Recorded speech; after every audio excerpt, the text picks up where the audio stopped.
Hello everyone, once again welcome to mentor Daljeet tech academy. आज ਦਾ ਸਾਡਾ ਲੈਸਨ ਹੈ HTML tables. Web development using HTML, CSS and JavaScript ਦੇ ਇਸ HTML section ਦੇ ਅੰਦਰ ਅੱਜ ਅਸੀਂ ਕਰਨ ਜਾ ਰਹੇ ਹਾਂ ਲੈਸਨ 8। ਲੈਸਨ 8 ਦੇ ਅੰਦਰ ਅਸੀਂ ਕਰਾਂਗੇ HTML ਟੇਬਲ ਕੀ ਹੁੰਦਾ ਹੈ, ਟੇਬਲ ਸੈਲ, ਟੇਬਲ ਰੋ ਔਰ ਟੇਬਲ ਕਾਲਮ ਕੀ ਹੁੰਦੇ ਹਨ, ਔਰ table head and table body section ਕੀ ਹੁੰਦਾ ਹੈ। ਉਸ ਤੋਂ ਬਾਅਦ ਅਸੀਂ ਟੇਬਲ ਦੇ ਕੁਝ ਐਟਰੀਬਿਊਟਸ ਵੀ ਕਰਕੇ ਦੇਖਾਂਗੇ ਔਰ ਨਾਲ ਹੀ ਦੇਖਾਂਗੇ ਕਿ ਟੇਬਲ ਦੇ ਅੰਦਰ ਅਸੀਂ ਬੈਕਗ੍ਰਾਉਂਡ ਇਮੇਜ ਕਿਸ ਤਰੀਕੇ ਨਾਲ ਇਨਸਰਟ ਕਰ ਸਕਦੇ ਹਾਂ। So let's start. HTML ਦੇ ਅੰਦਰ ਅਸੀਂ ਟੇਬਲ ਯੂਜ਼ ਕਰਦੇ ਹਾਂ to organise the data in some tabular form. So table ਦਾ ਮਤਲਬ ਹੈ ਰੋਜ਼ ਔਰ ਕਾਲਮਸ ਦੇ ਵਿੱਚ ਡੇਟਾ ਨੂੰ ਅਰੇਂਜ ਕਰਨਾ। ਸੋ ਜੋ ਤੁਹਾਡੇ ਸਾਹਮਣੇ ਸਕਰੀਨ ਦੇ ਉੱਪਰ ਨਜ਼ਰ ਆ ਰਿਹਾ ਹੈ, this is called a table. So table ਦੇ ਅੰਦਰ ਸਾਡੇ ਕੋਲ ਰੋਜ਼ ਹੁੰਦੀਆਂ ਹਨ ਐਂਡ ਕਾਲਮਸ ਵੀ ਹੁੰਦੇ ਹਨ। ਰੋਜ਼ ਅਸੀਂ ਬੋਲਦੇ ਹਾਂ ਹੌਰੀਜ਼ੌਂਟਲ ਲਾਈਨਸ ਨੂੰ। जिस तरह जो टेबल तुहाडे सामने है, इस दे अंदर 5 डिफरेंट रोज ने और रोज हॉरिजॉन्टली हुंदियां हन। हर एक रो नॉर्मली एक रिकॉर्ड नूं रिप्रेजेंट करती है। अगर कॉलम की गल करिए तो कॉलम हुंदे ने जिहड़े साडे कोल वर्टिकली हुंदे ने। सो वर्टिकली जिहड़े साडे कोल डेटा रिप्रेजेंट करन they are called columns. So ये जो टेबल रिप्रेजेंट कर रहे हैं, इस दे अंदर साडे कोल 4 कॉलम्स ने और हर कॉलम के अंदर सैपरेट टाइप का डेटा जो है वो प्रेजेंट किया जा सकता है। और नैक्सट अगर असीं इन्हां सारिਆਂ ਨੂੰ ਕੰਬਾਈਨ ਕਰ ਦਈਏ ਤਾਂ ਇਹ ਬਣ ਜਾਂਦਾ ਹੈ ਸਾਡੇ ਕੋਲ ਟੇਬਲ, ਜਿਸ ਦੇ ਵਿੱਚ ਰੋਜ਼ ਐਂਡ ਕਾਲਮਸ ਦੋਨੋਂ ਹੀ ਹੁੰਦੇ ਹਨ। ਸੋ ਜੋ ਟੇਬਲ ਸਾਡੇ ਸਾਹਮਣੇ ਸਕਰੀਨ ਦੇ ਉੱਪਰ ਆ ਰਿਹਾ ਹੈ, ਇਸ ਦੇ ਵਿੱਚ 4 ਰੋਜ਼ ਐਂਡ 3 ਕਾਲਮਸ ਹਨ। I hope now you understand what is a column and what is a row. ਉਸ ਤੋਂ ਬਾਅਦ ਦੇਖਦੇ ਹਾਂ ਕਿ ਟੇਬਲ ਦੇ ਵਿੱਚ ਸੈੱਲ ਕਿਸ ਨੂੰ ਕਹਿੰਦੇ ਹਨ। ਸੈੱਲ ਹੁੰਦਾ ਹੈ ਜਦੋਂ ਰੋ ਐਂਡ ਕਾਲਮ ਤੇ ਕੰਬਾਈਨ ਜਾਂ ਇੰਟਰਸੈਕਸ਼ਨ ਜਿੱਥੇ ਹੁੰਦਾ ਹੈ। ਇਸ ਟੇਬਲ ਦੇ ਅੰਦਰ ਜਿੱਥੇ 3 ਕਾਲਮਸ ਐਂਡ 4 ਰੋਜ਼ ਹਨ, 3 into 4 12 ਸੈੱਲਸ। ਹਰ ਇੱਕ ਇੰਟਰਸੈਕਸ਼ਨ ਦੇ ਉੱਪਰ ਇੱਕ ਸੈੱਲ ਬਣੇਗਾ। ਹਰ ਇੱਕ ਬਾਕਸ ਇੱਕ ਸੈੱਲ ਨੂੰ ਰਿਪਰੈਜ਼ੈਂਟ ਕਰ ਰਿਹਾ ਹੈ। So now you can see there are 12 cells in this table. ਇਸ ਤੋਂ ਬਾਅਦ ਹੁਣ ਸਟਾਰਟ ਕਰਦੇ ਹਾਂ ਥੋੜਾ ਜਿਹਾ ਪ੍ਰੈਕਟੀਕਲੀ ਟੇਬਲ ਨੂੰ ਕ੍ਰੀਏਟ ਕਰਨਾ। ਸੋ ਓਪਨ ਯੋਰ VS ਕੋਡ ਔਰ VS ਕੋਡ ਓਪਨ ਕਰਨ ਤੋਂ ਬਾਅਦ ਤੁਸੀਂ ਇੱਕ ਨਵੀਂ ਫਾਈਲ ਕ੍ਰੀਏਟ ਕਰੋਗੇ। ਐਜ਼ ਯੂ ਆਲ ਨੋ ਕਿ ਹਰ ਲੈਸਨ ਦੇ ਲਈ ਮੈਂ ਇੱਕ ਨਵੀਂ ਫਾਈਲ ਕ੍ਰੀਏਟ ਕਰਦੇ ਹਾਂ। ਅੱਜ ਅਸੀਂ ਕਰ ਰਹੇ ਹਾਂ ਲੈਸਨ 8। ਸੋ ਲੈਸਨ 8.html ਨਾਮ ਦੇ ਨਾਲ ਮੈਂ ਇਸ ਫਾਈਲ ਨੂੰ ਸੇਵ ਕਰ ਰਹੀ ਹਾਂ। ਤੁਸੀਂ ਕੋਈ ਵੀ ਨਾਮ ਰੱਖ ਸਕਦੇ ਹੋ। ਔਰ ਸੈਕੰਡ ਸਟੈਪ ਹੁੰਦਾ ਹੈ ਸਾਡਾ ਬੋਇਲਰ ਪਲੇਟ ਨੂੰ ਲੈ ਕੇ ਆਉਣਾ। ਬੋਇਲਰ ਪਲੇਟ ਲੈ ਕੇ ਆਉਣ ਦੇ ਲਈ as you all know exclamation mark and then tab key and this is our boiler plate. So our HTML structure is here with us. Next step is now to change the title of our web page. So web page the title change ਕਰਦੇ ਹਾਂ। ਅੱਜ ਦਾ lesson ਹੈ tables ਦੇ ਬਾਰੇ। ਸੋ ਇਸ ਲਈ ਇਸ ਦਾ title ਵੀ ਕਰ ਲਿਆ ਹੈ ਟੇਬਲਸ। ਉਸ ਤੋਂ ਬਾਅਦ ਨਾਲ ਹੀ ਅਸੀਂ ਗੋ ਲਾਈਵ ਦੇ ਉੱਪਰ ਕਲਿੱਕ ਕਰਕੇ ਲਾਈਵ ਸਰਵਰ ਸਟਾਰਟ ਕਰ ਰਹੇ ਹਾਂ। ਸੋ ਸਾਡਾ ਲਾਈਵ ਸਰਵਰ ਸਟਾਰਟ ਹੋ ਗਿਆ ਹੈ ਔਰ ਅਸੀਂ ਪੈਰਲਲੀ ਦੋਨੋਂ ਵਿੰਡੋਜ਼ ਨੂੰ ਓਪਨ ਕਰ ਰਹੇ ਹਾਂ ਸੋ ਦੈਟ ਅਸੀਂ ਆਪਣਾ ਕੋਡ ਔਰ ਆਊਟਪੁੱਟ ਸਾਈਮਲਟੇਨੀਅਸਲੀ ਦੇਖ ਸਕੀਏ। ਸੋ ਬॉडी ਸੈਕਸ਼ਨ ਦੇ ਅੰਦਰ ਸਭ ਤੋਂ ਪਹਿਲੇ ਅਸੀਂ ਇਹਦੀ ਬੈਕਗ੍ਰਾਉਂਡ ਕਲਰ ਨੂੰ ਚੇਂਜ ਕਰਦੇ ਹਾਂ ਤਾਂ ਕਿ ਸਾਡਾ ਜੋ ਵੈਬ ਪੇਜ ਹੈ ਉਸ ਦਾ background colour change ho jaye. So I'm going to use gray color in the page background. Next I'm going to give the heading using h2 tag क्योंकि मैंने ज़्यादा large heading नहीं चाहिए, इसलिए मैं h2 tag ਦੇ ਅੰਦਰ table ਲਿਖ ਲਿਆ ਹੈ। So table create ਕਰਨ ਦੇ ਲਈ ਅਸੀਂ table tag use ਕਰਾਂਗੇ। table ਇੱਕ pair tag ਹੈ ਔਰ table ਦੇ ਅੰਦਰ ਸਾਡੇ ਕੋਲ basically ਦੋ tag importantly use ਹੁੰਦੇ ਨੇ। One is called tr ਜਿਹੜਾ ਕਿ row insert ਕਰਨ ਲਈ ਕੀਤਾ ਜਾਂਦਾ ਹੈ और उस रो के अंदर जो असी सैल क्रिएट करना होए जां डेटा इंसर्ट करना होए तां असी TD यूज करते हाँ। सो TD एक तरह का एक डेटा आइटम नूं रिप्रजेंट करता है। सो इस फर्स्ट डेटा आइटम के अंदर मैं लिख रही हाँ नेम। फॉर एग्जाम्पल मैं एक टेबल बना रही हाँ जिस दे अंदर मैं स्टूडेंट का डेटा लेना है और स्टूडेंट का डेटा लैन लई I will enter name, class and marks.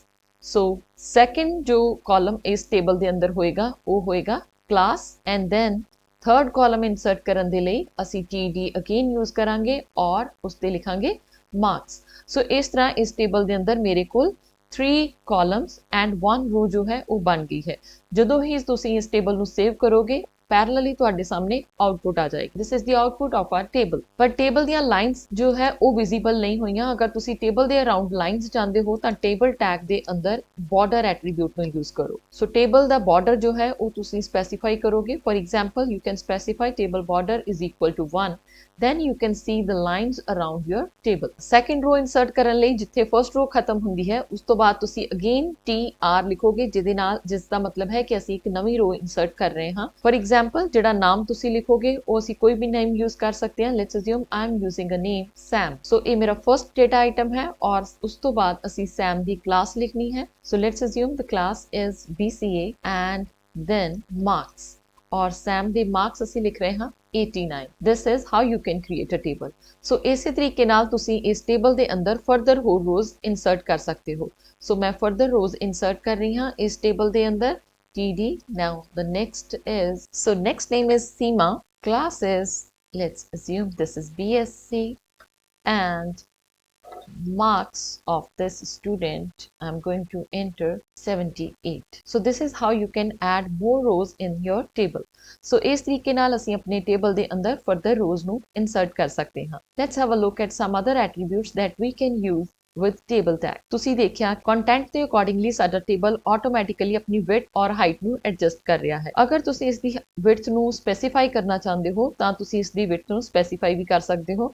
For example, I want to give it 400 pixel, then you can specify with the 400 pixel, or you can specify it in percentage, 30% of this web page area, then you can use it in percentage। so ਇਸ ਤਰੀਕੇ ਨਾਲ ਤੁਸੀਂ table ਦੇ ਅੰਦਰ width ਨੂੰ specify ਕਰ ਸਕਦੇ ਹੋ। ਫਰਦਰ ਟੇਬਲ ਦੇ ਅੰਦਰ ਬੈਕਗ੍ਰਾਉਂਡ ਕਲਰ ਲੈ ਕੇ ਆਉਣ ਦੇ ਲਈ ਤੁਸੀਂ BG ਕਲਰ ਯੂਜ਼ ਕਰ ਸਕਦੇ ਹੋ। ਇਸ ਦੇ ਨਾਲ ਸਿਰਫ ਟੇਬਲ ਦਾ ਹੀ ਬੈਕਗ੍ਰਾਉਂਡ ਕਲਰ ਜੋ ਹੈ ਉਹ ਚੇਂਜ ਹੋਏਗਾ। Let's assume I am going to give it aqua color in the background। ਸੋ ਮੇਰੇ ਟੇਬਲ ਦਾ ਜੋ ਬੈਕਗ੍ਰਾਉਂਡ ਕਲਰ ਹੈ ਉਹ ਐਕਵਾ ਹੋ ਗਿਆ। ਇਹ ਐਟਰੀਬਿਊਟ ਜੋ ਹੈ ਉਹ ਅਸੀਂ ਟੇਬਲ ਟੈਗ ਦੇ ਅੰਦਰ ਯੂਜ਼ ਕੀਤੇ, border, width and BG colour. ਉਸ ਤੋਂ ਬਾਅਦ ਇੱਕ ਹੋਰ ਇੰਪੋਰਟੈਂਟ ਚੀਜ਼ ਹੈ ਜੋ ਸਾਡੀ ਫਰਸਟ ਰੋ ਹੈ ਨੇਮ, ਕਲਾਸ ਐਂਡ ਮਾਰਕਸ ਵਾਲੀ। ਅਸੀਂ ਚਾਹੁੰਦੇ ਹਾਂ ਕਿ ਇਸ ਦਾ ਜੋ ਟੈਕਸਟ ਹੈ ਇਹ ਬੋਲਡ ਆਏ। ਉਸ ਦੇ ਲਈ instead of writing here TD ਤੁਸੀਂ ਫਰਸਟ ਰੋ ਦੇ ਅੰਦਰ TH ਯੂਜ਼ ਕਰ ਸਕਦੇ ਹੋ। ਇਸ ਦਾ ਮਤਲਬ ਹੁੰਦਾ ਹੈ ਕਿ ਇਹ ਸਾਡੇ ਟੇਬਲ ਕਾਲਮ ਦੇ ਹੈਡਿੰਗਸ ਨੇ ਔਰ ਤੁਸੀਂ ਫਰਸਟ ਰੋ ਦੇ ਅੰਦਰ ਜਿੰਨੇ ਵੀ TD ਯੂਜ਼ ਕੀਤੇ ਸੀ ਹੁਣ ਅਸੀਂ ਉਹਨਾਂ ਨੂੰ TH ਵਿੱਚ ਚੇਂਜ ਕਰ ਰਹੇ ਹਾਂ। ਸੋ ਇਸ ਦਾ ਇਫੈਕਟ ਤੁਸੀਂ ਦੇਖ ਸਕਦੇ ਹੋ, ਸਾਡੇ ਕੋਲ ਫਰਸਟ ਲਾਈਨ ਜੋ ਸੀ ਉਹ ਬੋਲਡ ਦੇ ਵਿੱਚ ਆ ਗਈ। ਸੋ ਟੇਬਲ ਦੇ ਨਾਲ ਅਸੀਂ ਇੱਕ ਹੋਰ ਐਟਰੀਬਿਊਟ ਯੂਜ਼ ਕਰ ਸਕਦੇ ਹਾਂ। ਅਗਰ ਅਸੀਂ ਚਾਹੁੰਦੇ ਹਾਂ ਸਾਡਾ ਟੇਬਲ ਦੀ ਜੋ ਅਲਾਈਨਮੈਂਟ ਹੈ ਟੇਬਲ ਪੇਜ ਦੇ ਸੈਂਟਰ ਦੇ ਵਿੱਚ ਆਵੇ ਤਾਂ ਅਸੀਂ ਇਸ ਦੇ ਨਾਲ ਅਲਾਈਨ ਐਟਰੀਬਿਊਟ ਯੂਜ਼ ਕਰ ਸਕਦੇ ਹਾਂ। Align is equal to centre, left ਔਰ right. By default it is in the left, ਔਰ ਅਗਰ ਤੁਸੀਂ ਟੇਬਲ ਨੂੰ ਸੈਂਟਰ 'ਚ ਲੈ ਕੇ ਆਉਣਾ ਚਾਹੁੰਦੇ ਹੋ ਤਾਂ ਤੁਸੀਂ ਸੈਂਟਰ ਯੂਜ਼ ਕਰ ਸਕਦੇ ਹੋ। ਸੋ ਮੈਂ ਇਸ ਅਲਾਈਨਮੈਂਟ ਨੂੰ ਲੈਫਟ ਹੀ ਰੱਖਣਾ ਚਾਹੁੰਦੀ ਹਾਂ so that you can see the table along with the code. So ਇਸ ਲਈ ਮੈਂ ਇਸ ਦੀ ਅਲਾਈਨਮੈਂਟ ਨੂੰ ਲੈਫਟ ਹੀ ਕਰ ਦਿੱਤਾ ਹੈ। ਉਸ ਤੋਂ ਬਾਅਦ ਅਸੀਂ ਦੇਖਦੇ ਹਾਂ ਟੇਬਲ ਦੇ ਵਿੱਚ ਜਿਹੜੀ ਫਰਸਟ ਰੋ ਹੁੰਦੀ ਹੈ ਇਸ ਨੂੰ ਅਸੀਂ ਟੇਬਲ ਹੈਡ ਬੋਲਦੇ ਹਾਂ ਔਰ ਅਸੀਂ HTML5 ਦੇ ਵਿੱਚ ਇਸ ਨੂੰ T ਹੈਡ ਦੇ ਨਾਲ ਡਿਨੋਟ ਕਰਦੇ ਹਾਂ। ਸੋ ਫਰਸਟ ਲਾਈਨ ਨੂੰ ਹਮੇਸ਼ਾ ਹੀ ਤੁਸੀਂ T ਹੈਡ ਦੇ ਅੰਦਰ ਲਿਖ ਸਕਦੇ ਹੋ। ਸੋ ਜਿੱਥੇ ਹੀ ਫਰਸਟ ਲਾਈਨ ਕਲੋਜ਼ ਹੋਏ ਉੱਥੇ ਤੁਸੀਂ ਟੇਬਲ ਦਾ ਹੈਡ ਕਲੋਜ਼ ਕਰ ਸਕਦੇ ਹੋ। ਔਰ ਜੋ ਨੈਕਸਟ ਸੈਕਸ਼ਨ ਹੋਏਗਾ ਉਹ ਸਾਡਾ ਟੇਬਲ ਦਾ ਬੋਡੀ ਸੈਕਸ਼ਨ ਹੋਏਗਾ ਜਿਸ ਨੂੰ ਅਸੀਂ T ਬੋਡੀ ਦੇ ਨਾਲ ਰਿਪਰੈਜ਼ੈਂਟ ਕਰਾਂਗੇ। ਸੋ T ਬੋਡੀ ਸੈਕਸ਼ਨ ਸਾਡੇ ਟੇਬਲ ਦੇ ਕਲੋਜ਼ ਹੋਣ ਤੋਂ ਪਹਿਲਾਂ ਕਲੋਜ਼ ਹੋ ਜਾਣਾ ਚਾਹੀਦਾ ਹੈ ਕਿਉਂਕਿ ਇਹ ਸਾਡੇ ਟੇਬਲ ਦੀ ਬੋਡੀ ਹੈ। ਸੋ ਟੇਬਲ ਹੈਡ ਦੇ ਅੰਦਰ ਅਸੀਂ ਫਰਸਟ ਰੋ ਰੱਖੀ ਹੈ ਜਿਸ ਦੇ ਅੰਦਰ ਅਸੀਂ ਨੇਮ, ਕਲਾਸ ਐਂਡ ਮਾਰਕਸ ਲਿਖੇ ਨੇ ਔਰ ਟੇਬਲ ਬੋਡੀ ਦੇ ਅੰਦਰ ਅਸੀਂ ਬਾਕੀ ਸਾਰੀਆਂ ਰੋਜ਼ ਜੋ ਹੈ ਉਹ ਇਨਸਰਟ ਕਰ ਰਹੇ ਹਾਂ। ਸੋ ਇਹ ਹੋ ਗਿਆ ਸਾਡੇ ਕੋਲ ਟੇਬਲ ਹੈਡ ਔਰ ਟੇਬਲ ਬੋਡੀ। ਉਸ ਦੇ ਨਾਲ ਹੀ ਅਗਰ ਅਸੀਂ ਕਿਸੇ ਪਾਰਟਿਕੂਲਰ ਰੋ ਦਾ ਕਲਰ ਚੇਂਜ ਕਰਨਾ ਚਾਹੀਏ ਤਾਂ ਅਸੀਂ TR ਉਸ ਪਾਰਟਿਕੂਲਰ ਰੋ ਦੇ ਨਾਲ ਸਪੈਸੀਫਾਈ ਕਰ ਸਕਦੇ ਹਾਂ। ਜਿਸ ਤਰ੍ਹਾਂ ਕਿ ਇਸ ਫਰਸਟ TR ਦੇ ਨਾਲ ਮੈਂ ਸਪੈਸੀਫਾਈ ਕਰਨ ਜਾ ਰਹੀ ਹਾਂ BG color is equal to, let's change this color to some other color, yellow।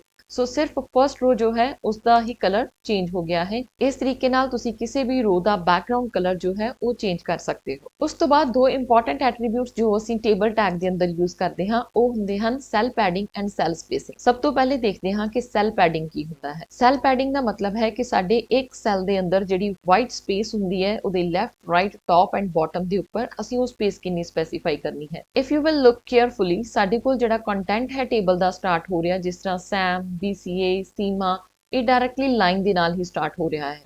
ਇਸ ਦੇ ਨਾਲ ਕੋਈ ਵੀ ਵਾਈਟ ਸਪੇਸ ਨਹੀਂ ਬਚ ਰਿਹਾ। ਪਰ ਅਗਰ ਅਸੀਂ ਚਾਹੁੰਦੇ ਹਾਂ ਕਿ ਇਸ ਦੇ ਅਰਾਊਂਡ ਕੋਈ ਵਾਈਟ ਸਪੇਸ ਹੋਣਾ ਚਾਹੀਦਾ ਹੈ ਤਾਂ ਅਸੀਂ ਸੈੱਲ ਪੈਡਿੰਗ ਵੈਲਿਊ ਸਪੈਸੀਫਾਈ ਕਰ ਸਕਦੇ ਹਾਂ। I am going to give it 10 pixel space। Now you can see the output। ਜੋ ਸੈੱਲ ਸਪੇਸਿੰਗ ਹੈ ਟੌਪ, ਬਾਟਮ, ਲੈਫਟ ਸਾਈਡ ਤੋਂ ਸਾਰੀ ਸਾਈਡ ਦੇ ਉੱਪਰ 10 ਪਿਕਸਲ ਦੀ ਜੋ ਸਪੇਸ ਹੈ ਉਹ ਬਣ ਜਾਏਗੀ। ਸੋ ਇਹ ਵਾਈਟ ਸਪੇਸ ਸੈੱਲ ਪੈਡਿੰਗ ਦੇ ਨਾਲ ਅਸੀਂ ਦੇ ਸਕਦੇ ਹਾਂ। ਔਰ ਨੈਕਸਟ ਐਟਰੀਬਿਊਟ ਜੋ ਅਸੀਂ ਟੇਬਲ ਦੇ ਅੰਦਰ ਯੂਜ਼ ਕਰ ਸਕਦੇ ਹਾਂ ਉਹ ਹੈ ਸੈੱਲ ਸਪੇਸਿੰਗ। ਸੈੱਲ ਸਪੇਸਿੰਗ ਦਾ ਮਤਲਬ ਹੁੰਦਾ ਹੈ ਕਿ ਦੋ ਐਡਜੈਸੈਂਟ ਸੈੱਲ ਦੇ ਵਿੱਚ ਕਿੰਨੀ ਸਪੇਸ ਹੁੰਦੀ ਹੈ, ਮਤਲਬ ਕਿ ਖਾਲੀ ਜਗ੍ਹਾ ਦੋ ਸੈੱਲਸ ਦੇ ਵਿੱਚ ਕਿੰਨੀ ਹੋਣੀ ਚਾਹੀਦੀ ਹੈ। ਅਗਰ ਸਪੋਜ਼ ਕਰੋ ਮੈਂ ਇਸ ਨੂੰ ਵੀ 10 ਪਿਕਸਲ ਦੇਵਾਂ, ਹਰ ਇੱਕ ਸੈੱਲ ਦੂਸਰੇ ਸੈੱਲ ਤੋਂ 10 ਪਿਕਸਲ ਦੂਰੀ ਤੇ ਆ ਗਿਆ ਹੈ। ਸੋ ਜੋ ਸੈੱਲ ਪੈਡਿੰਗ ਹੈ ਇਹ ਵਿਦਿਨ ਦ ਸੈੱਲ ਹੁੰਦੀ ਹੈ, ਮਤਲਬ ਕਿ ਇਸ ਬਾਕਸ ਦੇ ਅੰਦਰ ਵਾਈਟ ਸਪੇਸ ਜਿਹੜੀ ਹੈ। ਔਰ ਸੈੱਲ ਸਪੇਸਿੰਗ ਜੋ ਹੈ ਇਹ ਆਊਟਸਾਈਡ ਦਿਸ ਸੈੱਲ ਕੰਮ ਕਰਦੀ ਹੈ। ਸੋ ਇਹ ਹੋ ਗਿਆ cell padding and cell spacing. ਇਹ ਸਾਰੇ ਐਟਰੀਬਿਊਟਸ ਅਸੀਂ ਟੇਬਲ ਦੇ ਨਾਲ ਯੂਜ਼ ਕਰ ਰਹੇ ਹਾਂ। Cell padding and cell spacing ਨੂੰ ਹੁਣ ਮੈਂ ਹਟਾ ਰਹੀ ਹਾਂ ਤਾਂ ਕਿ ਅਸੀਂ ਆਪਣੇ ਟੇਬਲ ਨੂੰ ਸਿੰਪਲੀ ਦੇਖ ਸਕੀਏ। ਸੋ ਇਹ ਮੇਰਾ ਸਿੰਪਲ ਟੇਬਲ ਹੈ। ਸੋ ਇਸ ਟੇਬਲ ਦੇ ਵਿੱਚ ਥੋੜੀਆਂ ਜਿਹੀਆਂ ਚੇਂਜਸ ਹੋਰ ਕਰਦੇ ਹਾਂ, ਕੁਝ ਹੋਰ ਐਟਰੀਬਿਊਟਸ ਜੋ ਅਸੀਂ TD ਦੇ ਨਾਲ ਯੂਜ਼ ਕਰ ਸਕਦੇ ਹਾਂ। ਸੋ ਉਹ ਐਟਰੀਬਿਊਟ ਯੂਜ਼ ਕਰਨ ਦੇ ਲਈ ਮੈਂ ਆਪਣੇ ਟੇਬਲ ਨੂੰ ਥੋੜਾ ਜਿਹਾ ਐਕਸਪੈਂਡ ਕਰ ਦਿੰਦੀ ਹਾਂ। ਇਟ ਮੀਨਸ ਕਿ ਮੈਂ ਇਸ ਟੇਬਲ ਦੇ ਅੰਦਰ ਕੁਝ ਹੋਰ ਰੋਜ਼ ਇਨਸਰਟ ਕਰ ਰਹੀ ਹਾਂ। ਮੈਂ ਆਲਰੇਡੀ 2 ਰੋਜ਼ ਜੋ ਕਾਪੀ ਬਣਾਈਆਂ ਹੋਈਆਂ ਹਨ ਉਹਨਾਂ ਨੂੰ ਕਾਪੀ ਕਰਕੇ ਪੇਸਟ ਕਰ ਰਹੀ ਹਾਂ। ਸੇਮ ਡੇਟਾ ਜੋ ਹੈ ਉਹ ਕਾਪੀ ਹੋ ਜਾਏਗਾ ਔਰ ਮੇਰੇ ਕੋਲ ਆਪਣੇ ਟੇਬਲ ਦੇ ਅੰਦਰ 4 ਰੋਜ਼ ਹੋ ਜਾਣਗੇ। ਉਸ ਤੋਂ ਬਾਅਦ ਮੈਂ ਕੁਝ ਚੇਂਜਸ ਹੋਰ ਕਰ ਰਹੀ ਹਾਂ, ਜਿਸ ਤਰ੍ਹਾਂ ਕਿ ਮੈਂ ਸਟੂਡੈਂਟਸ ਦੀ ਕਲਾਸ ਚੇਂਜ ਕਰ ਰਹੀ ਹਾਂ, BCA and also I am going to change name of few students here. So first attribute ਜਿਹੜਾ ਮੈਂ ਸਭ ਤੋਂ ਪਹਿਲਾਂ ਯੂਜ਼ ਕਰਾਂਗੀ ਟੇਬਲ ਦੇ ਅੰਦਰ ਉਹ ਹੈ ਰੋ ਸਪੈਨ। ਰੋ ਸਪੈਨ ਦਾ ਮਤਲਬ ਹੁੰਦਾ ਹੈ ਕਿ ਸਾਡਾ ਜੋ ਡੇਟਾ ਹੈ ਉਹ ਕਿੰਨੀਆਂ ਰੋਜ਼ ਤੱਕ ਜਾਏ। ਫॉर ਐਗਜ਼ਾਮਪਲ ਜਿਸ ਤਰੀਕੇ ਨਾਲ ਤੁਸੀਂ ਦੇਖ ਰਹੇ ਹੋ ਇੱਥੇ ਫਸਟ 3 ਸਟੂਡੈਂਟਸ ਉਹਨਾਂ ਦੀ ਕਲਾਸ BCA ਹੈ। ਸੋ ਮੈਂ ਚਾਹੁੰਦੀ ਹਾਂ ਇਨਸਟੈਡ ਆਫ ਹਰ ਲਾਈਨ ਦੇ ਵਿੱਚ ਅਸੀਂ BCA ਲਿਖਿਆ ਹੈ, ਇਹ ਇੱਕ ਵਾਰੀ ਹੀ ਲਿਖਿਆ ਜਾਏ ਔਰ ਉਹ ਡੇਟਾ 3 ਰੋਜ਼ ਤੱਕ ਐਕਸਪੈਂਡ ਹੋ ਜਾਏ। ਸੋ ਇਸ ਦੇ ਲਈ ਮੈਨੂੰ ਫਸਟ ਰੋ ਦੇ ਅੰਦਰ ਜਦੋਂ ਮੈਂ BCA ਫਸਟ ਟਾਈਮ ਤੇ ਇਨਸਰਟ ਕਰ ਰਹੀ ਹਾਂ ਉਸ TD ਦੇ ਨਾਲ ਲਿਖਣਾ ਪਏਗਾ ਰੋ ਸਪੈਨ ਇਜ਼ ਇਕੁਅਲ ਟੂ 3, ਕਿਉਂਕਿ ਇਹ ਡੇਟਾ ਮੈਨੂੰ 3 ਰੋਜ਼ ਤੱਕ ਸਪੈਨ ਹੋ ਜਾਣਾ ਚਾਹੀਦਾ ਹੈ। ਸੋ ਇਸ ਲਈ ਮੈਂ ਰੋ ਸਪੈਨ ਇਜ਼ ਇਕੁਅਲ ਟੂ 3 ਲਿਖ ਦਿੱਤਾ। ਸੋ ਉਸ ਤੋਂ ਬਾਅਦ ਜਿਹੜਾ ਨੈਕਸਟ ਮੇਰੇ ਕੋਲ ਰੋ ਹੈ ਮੈਨੂੰ ਉਹਦੇ ਵਿੱਚ BCA ਨਹੀਂ ਲਿਖਿਆ ਚਾਹੀਦਾ। ਸੋ ਇਸ ਲਈ ਮੈਂ ਉਹਨਾਂ ਦੋਨਾਂ ਤੋਂ ਰਿਮੂਵ ਕਰ ਰਹੀ ਹਾਂ, ਕਿਉਂਕਿ ਇਹ ਡੇਟਾ ਮੇਰਾ 3 ਰੋਜ਼ ਤੱਕ ਸਪੈਨ ਹੋ ਜਾਏਗਾ ਔਰ ਨੈਕਸਟ ਰੋ ਦੇ ਵਿੱਚ ਨੈਕਸਟ ਡੇਟਾ ਜਾਏਗਾ। Now you can see the output, yes this is what I want. So ਇਸ ਤਰੀਕੇ ਨਾਲ ਮੇਰਾ ਡੇਟਾ 3 ਰੋਜ਼ ਤੱਕ ਸਪੈਨ ਹੋ ਗਿਆ। ਅਗਰ ਅਸੀਂ ਆਪਣਾ ਡੇਟਾ ਨੂੰ ਕਾਲਮ ਵਾਈਜ਼ ਅਗਰ ਸਪੈਨ ਕਰਨਾ ਚਾਹੀਏ ਤਾਂ ਅਸੀਂ ਕਾਲ ਸਪੈਨ ਯੂਜ਼ ਕਰ ਸਕਦੇ ਹਾਂ। ਸੋ ਨੈਕਸਟ ਅਸੀਂ ਦੇਖਦੇ ਹਾਂ ਕਿ ਟੇਬਲ ਦੇ ਅੰਦਰ ਅਸੀਂ ਬੈਕਗ੍ਰਾਉਂਡ ਇਮੇਜ ਕਿਸ ਤਰੀਕੇ ਨਾਲ ਇਨਸਰਟ ਕਰ ਸਕਦੇ ਹਾਂ। ਜਿਸ ਤਰ੍ਹਾਂ ਅਸੀਂ ਬਾਡੀ ਦੇ ਅੰਦਰ ਬੈਕਗ੍ਰਾਉਂਡ ਐਟਰੀਬਿਊਟ ਯੂਜ਼ ਕਰਦੇ ਹਾਂ ਬੈਕਗ੍ਰਾਉਂਡ ਇਮੇਜ ਇਨਸਰਟ ਕਰਨ ਦੇ ਲਈ, ਇਨ ਦ ਸੇਮ ਵੇ ਅਸੀਂ ਟੇਬਲ ਦੇ ਨਾਲ ਬੈਕਗ੍ਰਾਉਂਡ ਐਟਰੀਬਿਊਟ ਯੂਜ਼ ਕਰ ਸਕਦੇ ਹਾਂ। ਸੋ ਬੈਕਗ੍ਰਾਉਂਡ ਦੇ ਵਿੱਚ ਮੈਂ ਉਸ ਪਿਕਚਰ ਦਾ ਪਾਥ ਸਪੈਸੀਫਾਈ ਕਰਨਾ ਹੈ। ਮੇਰੇ ਕੋਲ ਜੋ ਇਮੇਜ ਹੈ ਉਹ ਹੈ pic2.png। ਸੋ ਇਸ ਲਈ ਮੈਂ pic2.png ਸਪੈਸੀਫਾਈ ਕਰ ਦਿੱਤਾ ਔਰ ਬੈਕਗ੍ਰਾਉਂਡ ਦੇ ਵਿੱਚ ਯੂ ਕੈਨ ਸੀ ਕਿ ਉਹ ਪਿਕਚਰ ਜੋ ਹੈ ਉਹ ਆ ਗਈ ਹੈ। So this is how you can insert image in the background of a table. So ਇਸ ਤਰੀਕੇ ਨਾਲ ਤੁਸੀਂ ਆਪਣੇ ਟੇਬਲ ਦੇ ਵਿੱਚ ਬੈਕਗ੍ਰਾਉਂਡ ਇਮੇਜ ਨੂੰ ਇਨਸਰਟ ਕਰ ਸਕਦੇ ਹੋ। I hope ਕਿ ਟੇਬਲਸ ਵਾਲਾ ਇਹ ਲੈਸਨ ਹੁਣ ਤੁਹਾਨੂੰ ਕਲੀਅਰ ਹੋ ਗਿਆ ਹੋਵੇਗਾ ਔਰ ਤੁਸੀਂ ਆਪਣੇ ਆਪ HTML ਦੇ ਅੰਦਰ ਟੇਬਲਸ ਕ੍ਰੀਏਟ ਕਰਕੇ ਦੇਖੋਗੇ ਔਰ ਉਸ ਟੇਬਲ ਦੇ ਅੰਦਰ various types of data you will try to insert and experiment with this. That's all about this lesson. Thank you. Have a nice time.